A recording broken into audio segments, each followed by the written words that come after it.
Yetta, I was going to join the procrastination club. And why didn't you? Because I put it off. Moving forward with the Dekker Team. Moving forward together with the Dekker Team.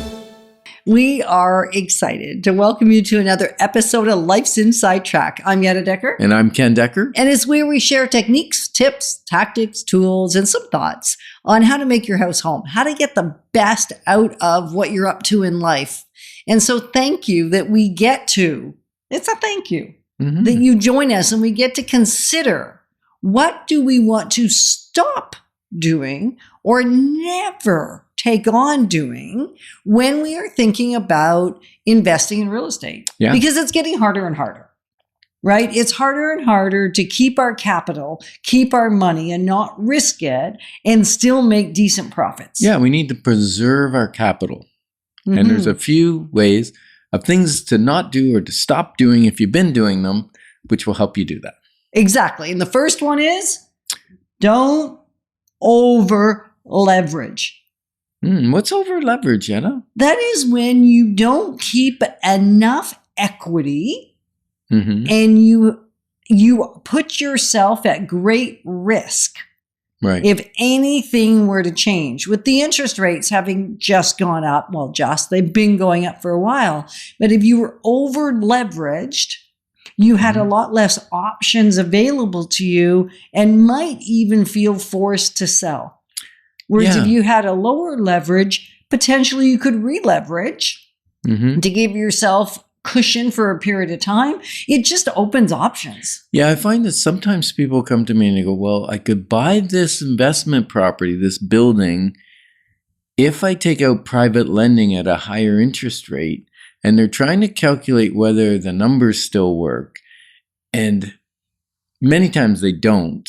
The odd time they do, I still go, you want to think about that very, very carefully because you don't have any of your money in or very much of your money in.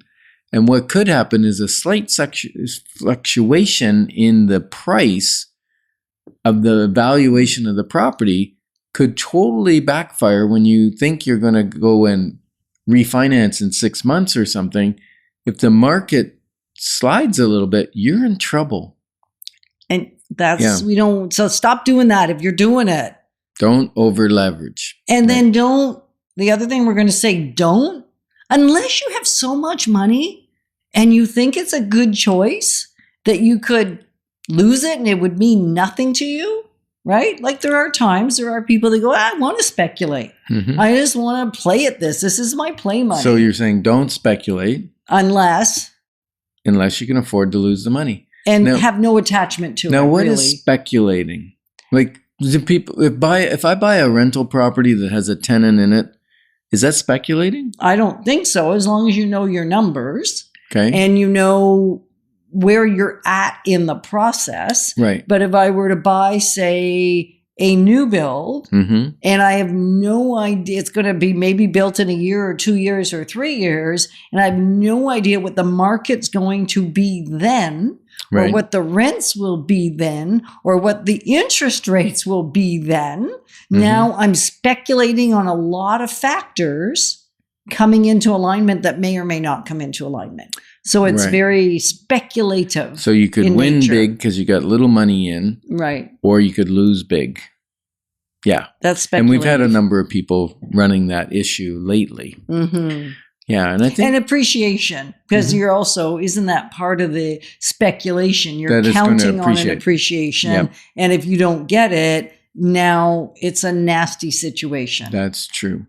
And if you're sitting there thinking, you know what, they're talking about investment, I've pondered it, but I'm not sure, or maybe I've got too much debt, or maybe I've got a bunch of money that's underperforming in other areas, and maybe I should talk with Ken and Yetta about this.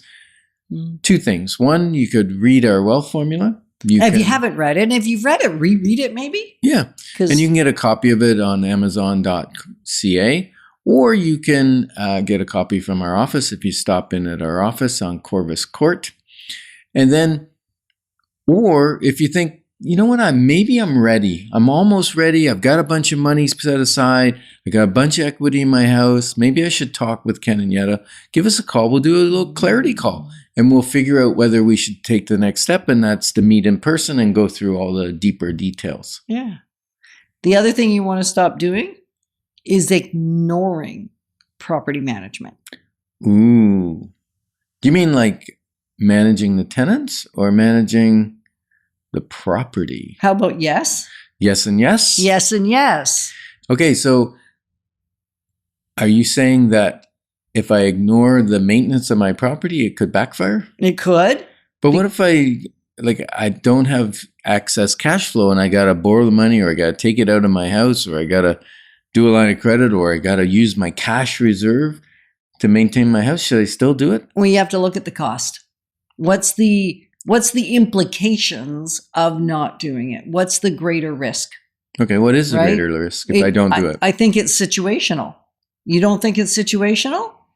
Because I think... I think it's general. Okay, go ahead. I think it is situational, like depending on what it is that's wrong. Right. But it's general in that if you keep your property in a better condition, you have a better chance of attracting a better tenant at a higher price. Absolutely. Okay. You're more in control. Right. And I also know that if you delay maintenance on many things, that can cause a future damage to your property. Like if you delay maintenance, changing the shingles, for instance, you could get a leak, and that leak would cause further damage. Now you got to do the shingles, you got to replace some insulation, you got mold issues maybe, you got drywall to replace, you got to repaint. You got a lot of things because you delayed one maintenance Absolutely. item. So in relation to the tenant, what would you have to say? Well, oh my goodness. Time and time again, clients call us up and they say, oh, my tenant's behind. And I go, well, how long are they behind? And they say 5 months, 6 months. And I'm going, well, how did it get that long? So don't procrastinate. Remember I talked about the procrastination joke at the beginning? This is one area you do not want to procrastinate, is if your tenant is doing damage to your building, they're causing noise and discomfort to other tenants if it's a multi-unit. If they're not paying their rent or not paying it on time, you got to take action right away. So Appropriate action. yeah, like a tenant doesn't pay their rent on the 1st. If their rent's due on the 1st, what do you do on the 2nd? Give notice. What kind of notice?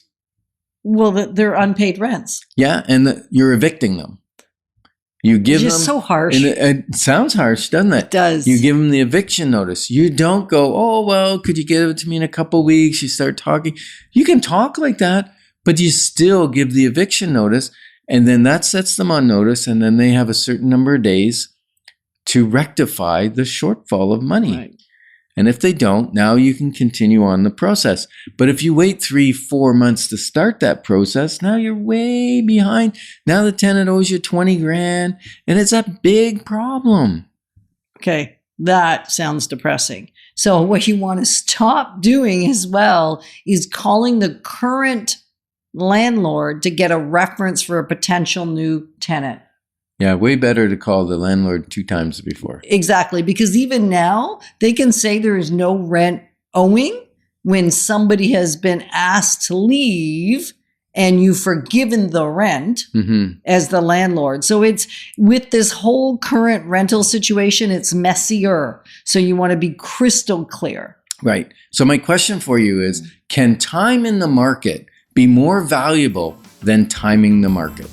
We're honored to be positioning you to build wealth wisely because it's about much more than just the money. Moving forward with the Dekker Team.